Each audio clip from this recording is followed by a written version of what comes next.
ذرا سوچو، جنگ کا میدان گرم ہے، دھول اڑ رہی ہے، تلواریں چمک رہی ہیں، اور رسول اکرم اپنے جانثاروں کو فرما رہے ہیں اپنی جگہ سے نہ ہٹنا، چاہے ہمیں فتح ملے آج شکست۔ لیکن پھر ایک لمحہ ایسا آتا ہے جو سب کچھ بدل دیتا ہے، وہ لمحہ جس نے مسلمانوں کو یہ سکھایا کہ فتح تلوار سے نہیں، اطاعت اور صبر سے ملتی ہے۔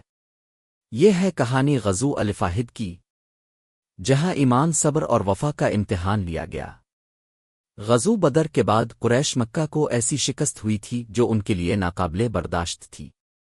انہوں نے قسم کھائی کہ وہ اپنے مقتولین کا بدلہ ضرور لیں گے۔ یہی قسم بنی غزوہ الفاہد کی بنیاد۔ مکہ کے سردار ابو سفیان نے 3000 کا لشکر تیار کیا۔ ان کے پاس 200 گھوڑے اور 700 زرہیں تھیں۔ ادھر مدینہ منورہ میں صرف 700 مسلمان موجود تھے، لیکن ان کے پاس ایمان تھا، اور ان کے سپہ سالار خود محمد مصطفیٰ تھے۔ رسول اکرم نے جنگ کے لیے مقام الفاہد کو منتخب فرمایا، اپنے 50 تیراندازوں کو ایک پہاڑی پر مقرر کیا جسے جبل رما کہا جاتا ہے، اور فرمایا اپنی جگہ سے مت ہٹنا، چاہے ہم جیت جائیں یا ہار جائیں۔ ان کے سردار عبداللہ بن جبر تھے۔ صبح کا وقت تھا، دونوں لشکر آمنے سامنے کھڑے تھے، تکبیر کی صدائیں گونج رہی تھیں۔ حضرت حمزہ، حضرت علی اور حضرت مصعب بن عمرو صف اول میں آگے بڑھے اور دشمن کے صفوں میں ہلچل مچا دی۔ کچھ ہی دیر میں قریش کا لشکر پیچھے ہٹ گیا، اور مسلمانوں کے نعرے بلند ہونے لگے، اللہ اکبر، فتح ہماری ہے۔ لیکن پھر وہ ہوا جس سے رسول اللہ نے منع فرمایا تھا۔ جبل رما پر موجود چند تیراندازوں نے دیکھا کہ دشمن بھاگ گیا ہے اور مال غنیمت میدان میں بکھرا پڑا ہے۔ انہوں نے کہا اب تو جنگ ختم ہو گئی، چلو مال غنیمت جمع کریں۔ عبداللہ بن جبر نے روکا، کہا رسول اللہ نے جگہ چھوڑنے سے منع فرمایا ہے۔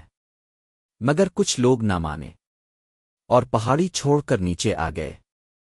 اسی لمحے خالد بن ولید، جو اس وقت ابھی مسلمان نہیں ہوئے تھے، نے اپنے سواروں کے ساتھ پیچھے سے حملہ کر دیا۔ اب صورتحال بدل گئی، کافروں نے پیچھے سے گھیر لیا۔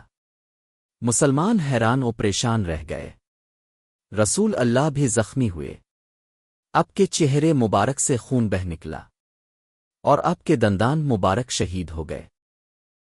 حضرت طلحہ نے اپنی جان کی پرواہ کیے بغیر اب کے سامنے ڈھال بن کر کھڑے ہو گئے۔ ان کا ہاتھ کٹ گیا مگر وہ نہ ہٹے۔ اسی دوران کسی نے آواز لگائی، رسول اللہ شہید ہو گئے۔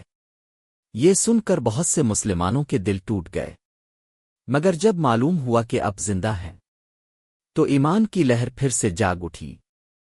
رسول اکرم ایک پہاڑی پر چڑھ گئے جہاں باقی مسلمان اب کے گرد جمع ہو گئے۔ اب کے چچا حضرت حمزہ شہید ہو چکے تھے۔ ان کی شہادت نے نبی کریم کے دل کو غم سے بھر دیا۔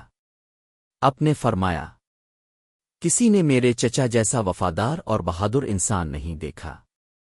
اس جنگ میں 70 مسلمان شہید ہوئے، لیکن دشمن بھی شکست کھا کر واپس چلا گیا۔